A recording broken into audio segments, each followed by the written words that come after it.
प्रभु की स्तुति हो। गुड फ्राइडे के दिन हमने देखा था यीशु की अंतिम वाणी। यीशु ने तेज आवाज से चिल्लाते हुए अपने प्राण को त्यागा और पिता से कहा, हे पिता, मैं अपनी आत्मा तेरे हाथों में सौंपता हूं। उसके बाद यीशु की क्रूस पर मृत्यु हो जाने के बाद जो लोग यीशु की 3.5 साल की सेवकाई से परेशान थे, चिंता में थे, उन्होंने एक राहत की सांस ली कि अब वो यीशु इस दुनिया से जा चुका है या उसका मृत्यु हो गया। लेकिन मेरे प्रियो, चाहे व्यक्ति और चाहे अंधकार की शक्ति, ये दोनों एक बड़े धोखे में थे और वो ये सोच रहे थे कि यीशु की क्रूस की मृत्यु के बाद यीशु की सारी कहानी खत्म। लेकिन मेरे प्रियो, असली कहानी अब शुरू होने वाली थी। जब यीशु को क्रूस पर से उतार कर कब्र में दफन कर दिया गया, यीशु मुर्दों में से तीसरे दिन जीवित हो गया। और जब मरियम और बाकी स्त्रियां उस कब्र के पास गईं, तो उन्होंने क्या देखा कि कब्र का जो पत्थर है वो लुढ़का हुआ है और कब्र से कहीं दूर हटाया गया है। और वो यीशु के लिए शोक करती हुई यीशु को ढूंढने लगी।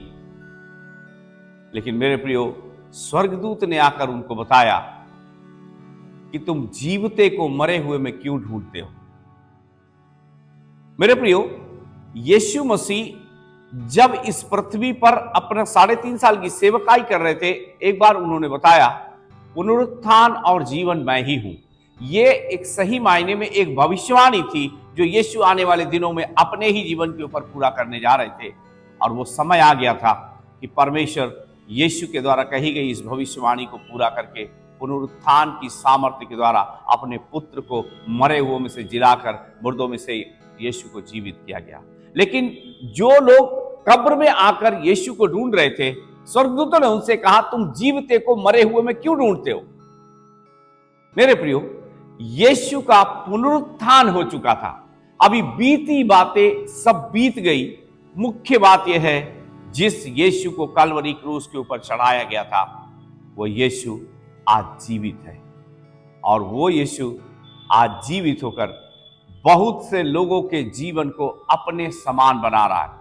मरे हुए जीवन को एक नया जीवन देकर जिस यीशु ने पुनरुत्थान की सामर्थ जो परमेश्वर पिता की ओर से प्राप्त किया, जैसे कि वचन में लिखा हुआ है, पिता ने अपने पुत्र को मरे हुओं में से जिलाया। तो जो पिता अपने पुत्र को मरे हुओं में से जिलाया, वही पिता हमें भी मरे हुए कामों से, मरे हुए जीवन से जिलाकर हमें नई जीवन की चाल चलने के लिए मदद करेगा। आज ईस्टर का दिन है। बहुत से लोग सेलिब्रेट करने के लिए और ईस्टर को मनाने के लिए, खुशियों को मनाने के लिए चर्चों में जाएंगे और जगह जगह घूमने फिरने के लिए, मिलने जुलने के लिए जाएंगे। लेकिन मेरे प्रियो, आज के बाद कल का दिन क्या होगा, उनके जीवन में वैसा ही रहेगा, एक साधारण सा दिन। लेकिन वास्तव में यीशु अगर आपके हृदय के अंदर जीवित है, तो आपके अंदर प्रतिदिन एक पुनरुत्थान और उसकी सामर्थ आपको परमेश्वर की महिमा के लिए इस्तेमाल करेगी। परमेश्वर की महिमा के लिए आपको हमेशा ये याद दिलाती रहेगी, जो यीशु मुर्दों में से जीवित हो गया है, वो यीशु मेरे जीवन को नए, रोज प्रतिदिन एक नए पुनरुत्थान की सामर्थ से वो हमें भरता है।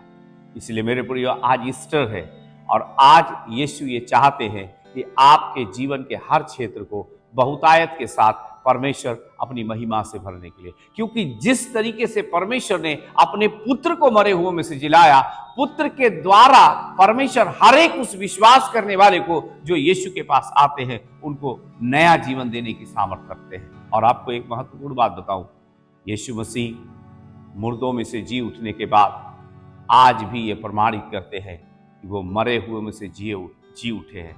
कई एक लोगों के जीवन को वो बदलते हैं, कई एक लोगों के जीवन के अंदर वो अपने चंगाई का काम करते हैं, उनके बंधनों को तोड़ते हैं, उनके जीवन के अंदर नाना प्रकार की समस्या, तकलीफ और परेशानी, वो सब को तोड़कर खत्म करके ये प्रमाणित करते हैं कि यीशु जिसकी कब्र आज भी खाली है, वो यीशु मुर्दों में से जीवित हो गया। लेकिन यदि आप यीशु को मुर्दों में ढूंढेंगे तो यीशु मुर्दों में नहीं मिलेगा, क्योंकि मुर्दे जो हैं वो मरी हुई दशा में होते हैं, लेकिन जो जीवते होते होते हैं वो चलते फिरते और बातचीत करते हैं, वैसे ही यीशु आज भी जीवित है। वो चलता है, फिरता है, बातचीत करता है। उसका वचन ऐसे बोलता है, कहता देख मैं द्वार पर खड़ा हुआ खटखटाता हूं, जो कोई मेरा शब्द सुनकर द्वार को खोलेगा मैं उसके भीतर आऊंगा। क्योंकि यीशु मुर्दों में से जीवित हो गए हैं, इसलिए अब वो हमारे हृदय को, हमारे जीवन को अपना निवास स्थान बनाना चाहते हैं। इसलिए प्रभु चाहता है प्रभु के वचन को सुनकर उसके पुनरुत्थान की सही सामर्थ्य को ग्रहण करें। यदि आज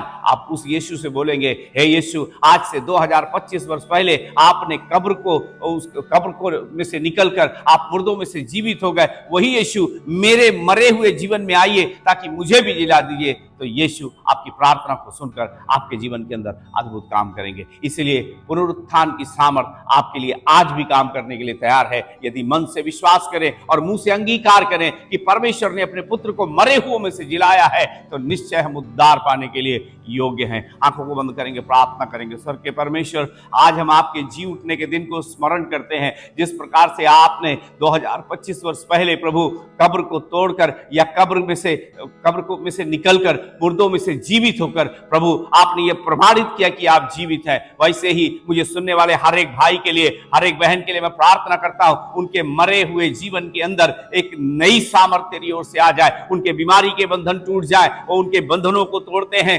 चिंताओं को दूर करते हैं, मन में उनके शांति आने पाए और वो यीशु जो मुर्दों में से जीवित हो गया है लोगों के हृदय में बसने पाए, चलने और फिरने पाए और प्रभु की महिमा लोगों के जीवन में होने पाए। प्रभु जी, हम प्रार्थना करते हैं, धन्यवाद देते हैं, सब प्रकार की बरकत और आशीष आपकी ओर से लोगों के जीवन में दिया जाए। सारा आदर, महिमा और जलाल परमेश्वर पिता हम आपको देते हैं। धन्यवाद के साथ प्रार्थना यीशु मसीह के नाम से मांगते हैं, आमीन आमीन। आप सबको हैप्पी ईस्टर। प्रभु आपको बड़ी आशीष दे।